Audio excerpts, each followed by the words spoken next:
Sometimes when we are angry, there can be a lot of things that cause the anger. A lot like an iceberg at sea, we can see the anger, which is like the tip of the iceberg.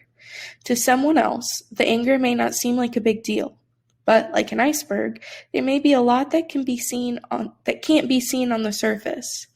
After watching this story, you will collaborate with a group of 2 other students to help create an iceberg of all the things that could cause you to be angry. In 1912, the RMS Titanic, a huge passenger ship, set to sea. The boat was navigated through all types of waters, including water with large icebergs. When the Titanic approached the iceberg that would eventually cause the Titanic to wreck and sink, the captain of the boat thought he was safe to go around the iceberg based on what he could see sticking out of the water. What the captain failed to know was there was so much more of the iceberg that was much larger than the peak that he could see.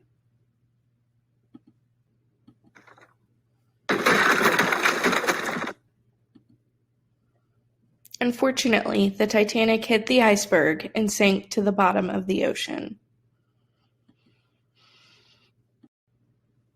See, our emotions are a lot like an iceberg.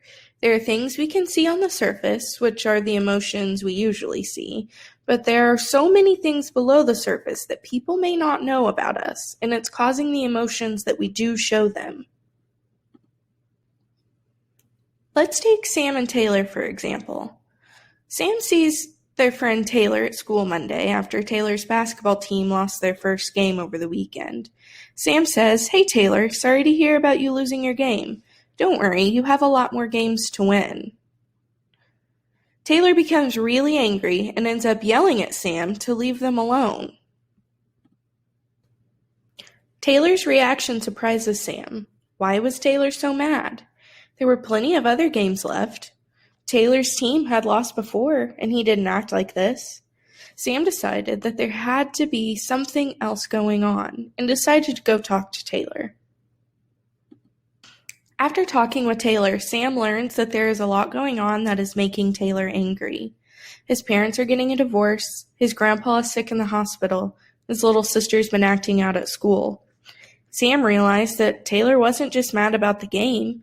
He was also sad because his dads are getting a divorce, anxious because his grandpa is sick, stressed because his sister isn't behaving. All of these things have caused Taylor to be angry.